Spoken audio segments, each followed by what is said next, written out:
Nama lengkapnya adalah Abdallah bin Ka'ab bin Gauts, dari negeri yang dikenal dengan nama Kafkuban.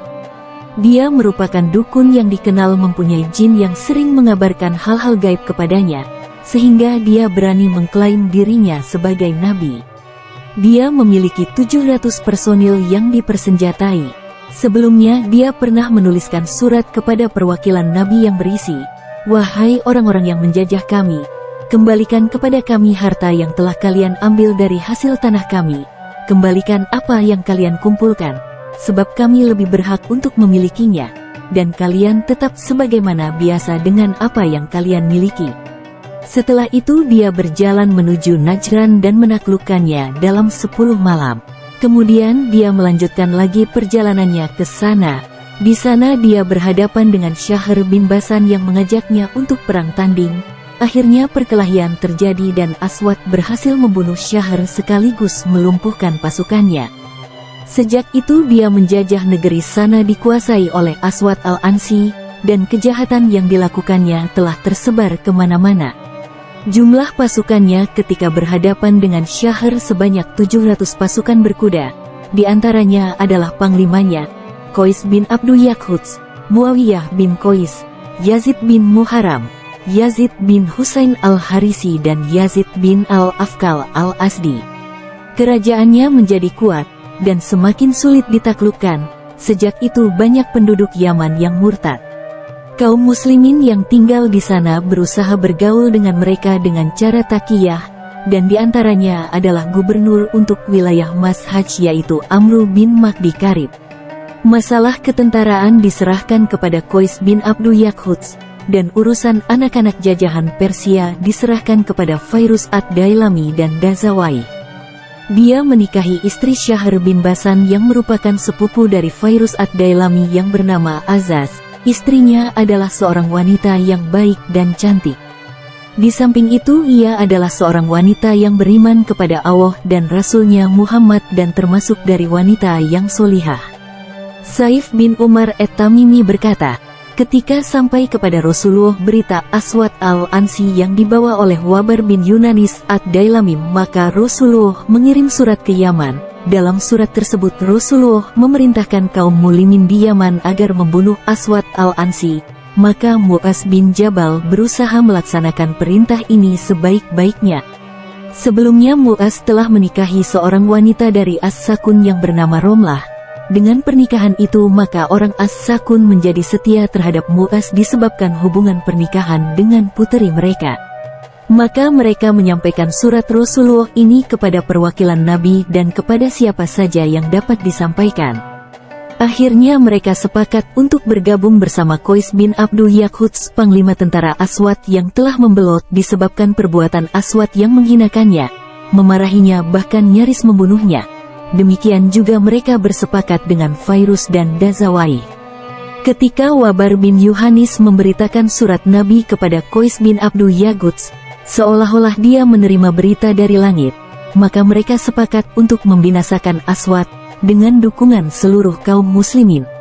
Tatkala mereka sepakat merahasiakannya, tetapi jin Aswad al-Ansi memberitakan kabar ini kepada al-Aswad, maka segera Aswad memanggil Qais dan berkata, "Wahai Qais, apa yang telah dikatakan oleh pembisikku?"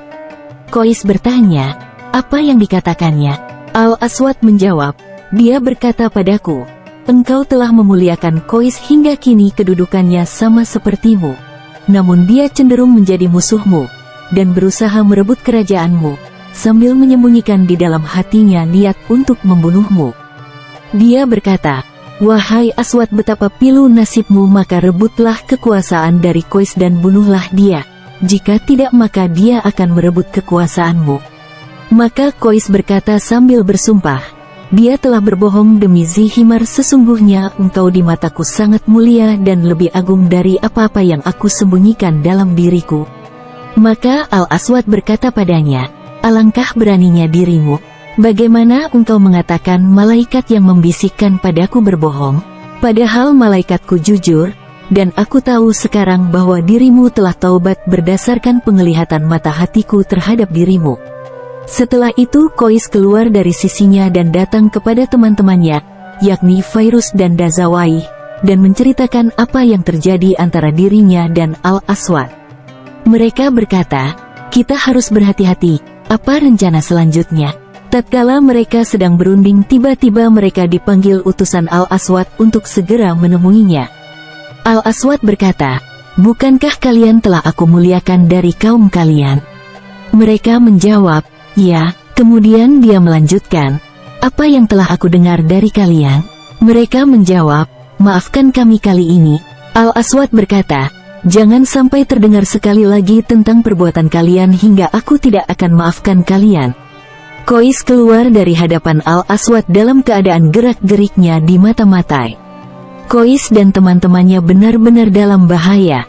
Dalam kondisi demikian, maka Qais menerima surat-surat dari Amir bin Syahr, pemimpin wilayah Hamdan, pemimpin Zizulaim, Zikala dan gubernur Yaman lainnya yang isinya siap tunduk dan patuh dalam membantu kami untuk menentang Al-Aswad.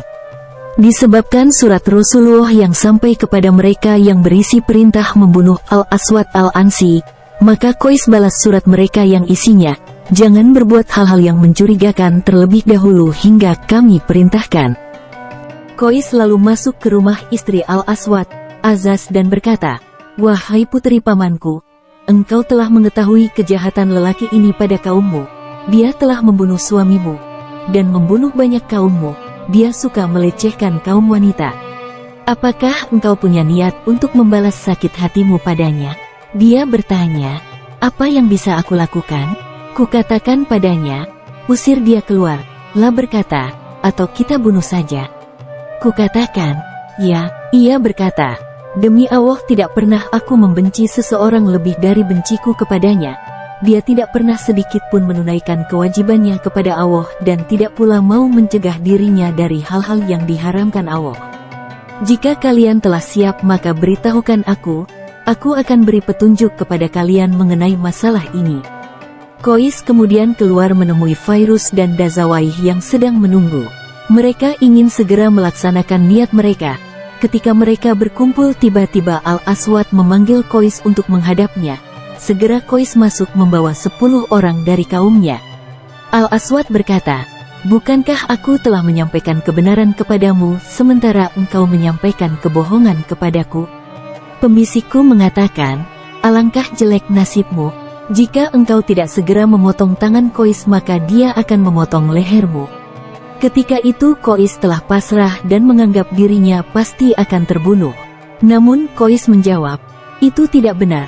Bagaimana mungkin hal itu aku lakukan, sebab engkau adalah Rasul utusan Allah.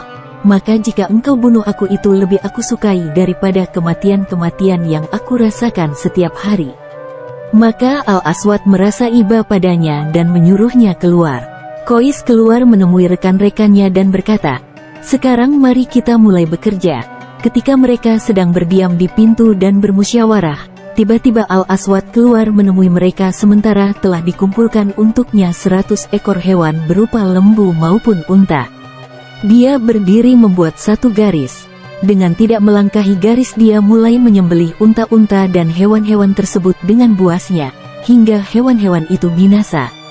Qais berkata, "Aku tidak pernah melihat suatu perkara yang lebih menjijikkan daripada hari ini. Tidak pernah aku temui suatu hari yang lebih buas daripada hari ini." Tiba-tiba Al-Aswad berkata, "Apakah benar yang aku dengar tentangmu, hai Fairuz?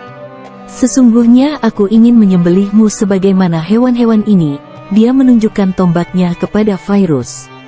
Fairuz menjawab, "Kami telah memilihmu menjadi ipar kami, dan engkau telah memuliakan kami dari seluruh kaum kami. Jika engkau bukan seorang nabi, maka mustahil kami mau menjual diri kami untukmu. Apalagi jika seluruh kenikmatan dunia dan akhirat kami ada di tanganmu.